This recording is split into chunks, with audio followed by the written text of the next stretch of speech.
Good morning, seniors. Welcome to lecture, and thank you for your patience with my absence. This hopefully will be a productive lecture session. So today's lecture is Measuring the American People. We're going to talk through political socialization, something we didn't quite get through our last lecture, as well as talking about how public opinion polls work, and then possibly political ideologies at the end. Quick housekeeping point. As we know, there are too many absences for the Unit 3 tests, so makeup tests will all be essays. 2 options remaining to retake, Wednesday, November 12th, or Thursday, November 13th. If you don't take the test by the time I leave on November 13th, it is permanently a 0 in the gradebook, so please make sure you're managing your time for those of you that need to make up the test to make it to my office hours to do so. So today's big idea, please make sure that you are getting this fully down into your notes. So the American people are great in number and have a wide range of opinions. Random sampling is required for the government and linkage institutions to accurately measure public opinion. So if we need to pause, go ahead and pause so that everybody can get the big idea down. 2 sentences today. So we need to talk through socialization patterns. We're going to go through 3 different ways, 3 different patterns of how people come to have their specific political opinions. So remember, socialization is how you come to have your political opinions. The first one we're going to talk about is the life cycle effect. So how a person's beliefs and behavior change over time of their life.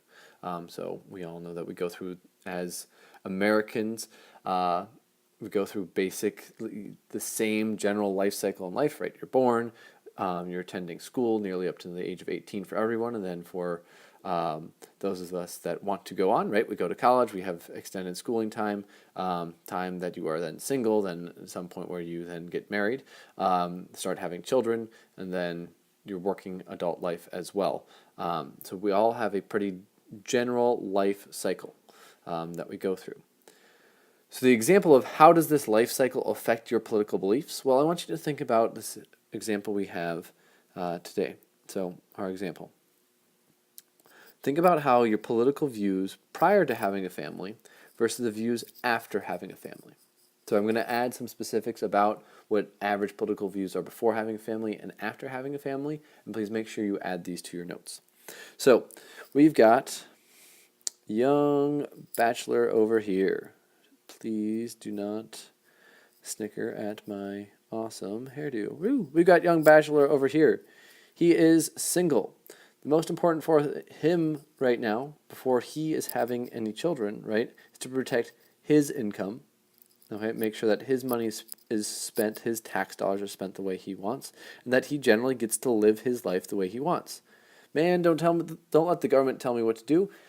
If I want to do this with my money, let me do it. All right. His concerns are pretty selfish, not in a negative way, but he doesn't have many people to worry about besides himself. Wants to earn money, wants to enjoy his life, spend his money however he wants, and maybe support others in that way as well. Then falls in love. Wonderful, wonderful, happy story. Okay. Well, guess what? Now he's balding a little bit. Okay. And he has 2 teenage kids. Let's make them tweens. Not too tall. Wonderful stick figure art, I know. One can even have a little bow in her hair. All right, so he's got 2 kids now. Now he's thinking about the issues when he goes to vote are now going to be very different than his previous bachelor self. Okay, now that he's over here, all right, he's going to be thinking about, all right, schooling, education is something that his bachelor self might not have been worried about. But now he's going to be worried about how do tax dollars get spent on education.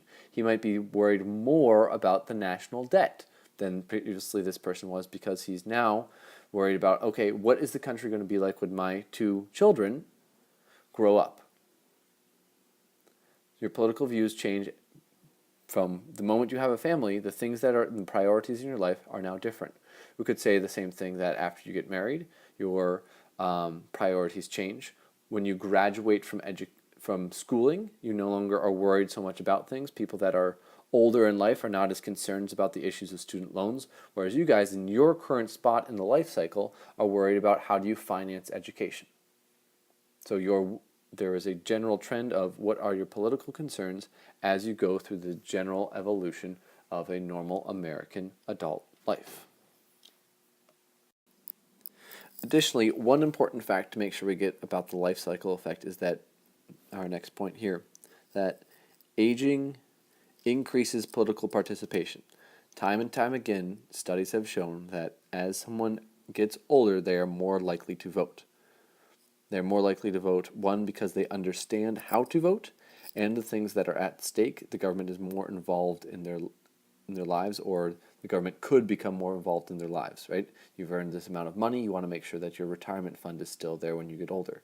You are now more and more reliant on the medical healthcare system, so you want to make sure that is run properly.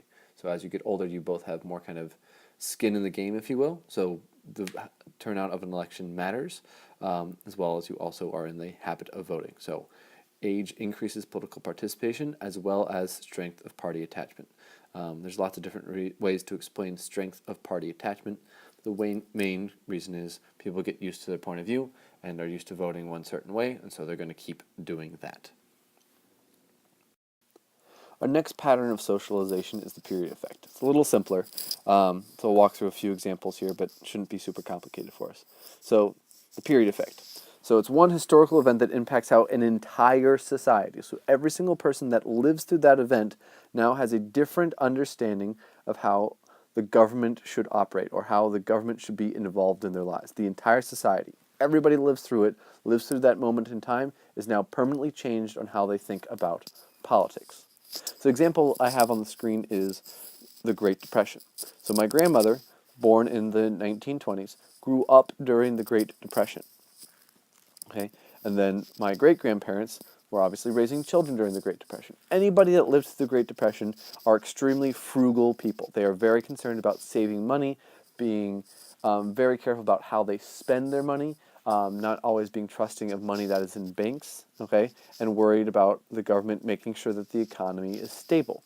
They are all thinking about this because they lived through the extremely traumatic time of the Great Depression.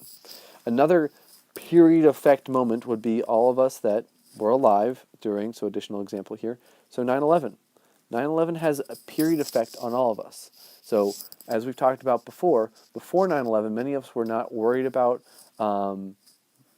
terrorist attacks, didn't think about national security all that much. The news did not cover foreign events as closely and as making us all as fearful as something terrible happening to us. It was always the turmoil in the world was over there, across the ocean, away from us, that we should maybe care about, but our day-to-day lives didn't involve. 9/11 changed that. All of us now have different understandings about what the balance between our liberty, our basic freedoms, government intervention in our lives, right? The balance between liberty and security. Because of 9/11, everyone that lived through that now has different understandings of the balance of liberty and security. Just like people that lived through the Great Depression have very different understandings about how the government should be involved in the economy because of the trauma that they suffered through that historical event. Next slide. So our final socialization pattern is called the cohort effect. So one historical event that impacts a specific group of people, right? So a cohort is a group of people that all live through a certain experience and that are affected by something in the same way. So think of a cohort similar to like a class of students. You guys are the cohort of 2015, right? You've all experienced Comer in a very specific way. When you were here as freshmen, yes, there were other students, but you were experiencing the happenings of the school in 2011, 2012 as freshmen. So the example we have here is the Vietnam War had a very political socialization effect on men of draft age, so men between the age of 17 and I think it was about 35 or 30, that the Vietnam War affected how they thought about politics a lot differently than, say, a man that was older than 35 during the Vietnam War, or somebody that was younger than 17 during the Vietnam War. And definitely the Vietnam War was a different experience for women than it was for men. Why?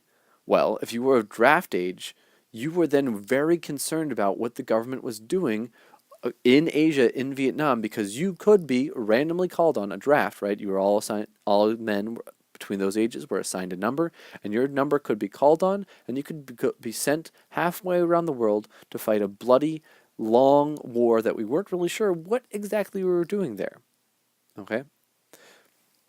So, to extend the Vietnam War cohort example, my father was not draft age in the Vietnam era. His older brother, who was 5 years older, was draft age. The two of them have very different understandings about the use of our military.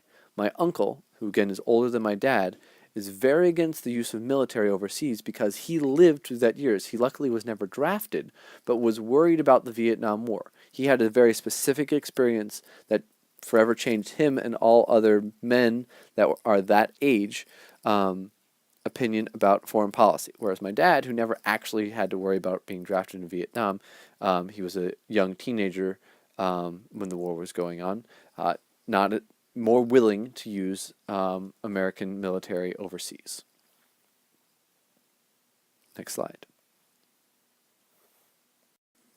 All right, now we need to move into public opinion polls. So how do we actually get all this information? How can we say certain percentages of people think certain things? How do we know that the Great Depression actually changed the opinions of everybody that lived through it? How do we know that as you grow older or once you have children, you're more likely to think a certain way? Public opinion polls is how we gather that data. Right, so what are polls? Okay, please notice the spelling here. It's a homophone of polls that we like the North Pole, okay, or a flagpole, but spelled differently. So polls, what are they? Polls are a means of measuring public opinion. It's asking questions to a group of people to understand what that group's opinions are. It's a way to gather public opinion. Asking questions to a group of people to figure out what their opinions are on a range of subjects. So significance of it. This is how we are able to measure what people are thinking. This is how we are able to see patterns of public opinion. So I want to use an extended analogy when we're talking about polls here. And it's going to be another food example. It's going to be another pizza example. I like pizza examples. So the extended analogy is eating a pizza in a pitch black room. So it sounds weird, but so imagine that you are eating a pizza in a room and you need to figure out exactly what type of pizza that is. All right? How do you know exactly what it is? You can smell it, yeah. Well, let's forget about that right now. But you don't want to eat the entire pizza. You don't have to eat the entire pizza to figure out what it is. But you cannot simply eat the crust of the pizza. Otherwise, you would think the entire pizza is just all bread.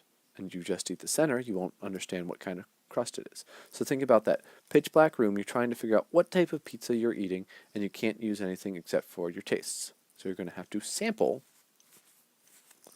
the pizza to understand what it is. So we're going to move into how do polls work. You need to sample a population. So a public opinion poll might be about what do residents of the city of Chicago think about something. Well, there you have 3 million people that have a different opinion, right? You can't ask everyone, so you need to sample. Ask a small group of that you hope then represents the trends of the entire group. Sampling a population. Asking a small subset of a large population their opinion, and then projecting that opinion onto the larger group. So sampling is even more important when we look at public opinion polls that are conducted about the entire United States public opinion. 300 million people. We can't ask 300 million people questions. That poll would take forever and be really, really expensive. So we can ask, actually, if you do mathematically and you do it randomly enough, which we'll get to in a second, you could ask fewer than 10,000 people, and if you random sample properly enough, you can then project what all 300 million Americans believe by asking fewer than 10,000 people. Okay, that's the power of public opinion polls. So random sampling is a must to be able to do this. You must randomly sample the population and take enough random samples, and then you can understand what the entire country or population is thinking about this. So I want you to imagine taking a whole bunch of tiny bites out of our pizza in the pitch black room. Right? If you take enough random samples, you take 10 random samples out of a normal, whatever, 18-inch pizza. Right? 10 quarter-sized bites out of that pizza. And it's chosen at random. The location of that chunk that you bite out of is chosen at random. You're likely to get a chunk of crust, but the other 10 samples probably aren't going to be crust. So you know that, all right, about 10% of this pizza is crust. All right, cool. That's probably about right for a pizza. You might get another bite of that pizza that includes some onions and some barbecue sauce. It's like, all right, well, I'm not quite sure what's on this. Another one still includes barbecue sauce, and then you get some chicken in that next bite. Another one is just cheese and barbecue sauce. Then you can begin to piece together right now that I'm describing a barbecue chicken pizza. All right, but with just 10 samples, I only talked through 4, but you don't have to eat the entire thing, but you can understand about how much of this pizza is crust, what type of crust is on it, what are the toppings that are on it. It's not all chicken, because if it were all chicken, then every single sample I took of it would have been chicken. So you know that there's some chicken on it, there's some other toppings like onions, but you know that, all right, there's cheese and barbecue sauce on the entire pizza except for the crust. Right? Random sampling is a must, because it allows us to poll a lot fewer number of people, but still understand the whole, saving the people that are conducting the poll, known as pollsters. It saves the pollsters a lot of time and a lot of money, so they can ask lots of questions to that small group of people, and still understand the public opinions of the entire population. So, however, random sampling is not perfect, or public opinion polls are not perfect. There are possible problems. These problems are called sampling errors. So when we look at opinion polls in the future, they'll say they'll have a range of plus or minus 3, so a margin of error is what they call them, because they're admitting, all right, we'd random sampled a small group of this very large population. So we know that our numbers could be up to this many percentage points off. Most public opinion polls, you'll see like plus or minus 2 or plus or minus 3 in terms of what the range of how off the data could be based on sampling error. So let me give you a clear definition there. Sampling error is reasons that the data from a public opinion poll might not be exact. I'll say it again, and then you can pause and rewind if you need to. Reasons why the data from a public opinion poll might not be exactly accurate. So why could sampling errors occur? One could be, how is the poll conducted? Right? So if you're randomly sampling people and you are just using the phone book, so this is the way polls used to be done, is they just used to be done over the phone. Well, nowadays, if pollsters were to only use what's called random digit dialing, so they have a computer that randomly dials phone numbers, and then they talk to the first however many people are willing to answer the phone. Those computers were only programmed to call home landline phone numbers. All right. So if I were in the room right now, I'd ask everybody who still has a landline in their house to raise their hand. Right. Not that many people. Some of you might. Okay. I don't have a landline. I haven't had a landline for over 10 years. Right. My parents recently turned off their landline because they don't need their home phone anymore. So they and I are now left out of this random sampling. So it's no longer truly random. So how a poll is conducted could change that. So in the past 10 years, pollsters have now figured out how they can random sample both through random digit dialing as well as using social media features, the internet, certain cell phones, to be able to actually randomly reach the entire population. Because if you're leaving off a chunk of that pizza, all right, you never take a sample allow yourself to randomly bite out of one part of that pizza, you're not going to fully know what that pizza is topped with. Okay, and then the next way that the errors could occur in the data is how the polling question is asked. Okay, so you can ask what's called a loaded question or a more neutral question. So the reflection question is going to have you guys practice writing a loaded question and a more neutral question. And I'll give you an example right now. Do you think that the simplistic, boring, drab uniforms of Gary Comer College Prep are good for students? right? Notice how I loaded that with a whole bunch of negative things at the beginning to make you think, all right, begin thinking one way. That's going to not give me honest answers. But if I just straight up asked, are the uniforms of Gary Comer College Prep a good idea? We're going to get a more honest answer. Right? So how you phrase the question could matter. Pollsters generally are not going to be quite as heavy-handed as that silly example I gave about all those negative adjectives, but you could set it up a little bit differently. So again, we're going to look at probably on the 13th or 14th of November, so later this week or next week, depending on when you're sitting in class. We're going to look at actual polls, the questions, and the answers that people had to them, and begin to draw conclusions. So sampling error can occur because of how the poll is conducted. It's not truly random, or how the questions are asked. The questions lead the people that are being asked to maybe come to a specific conclusion.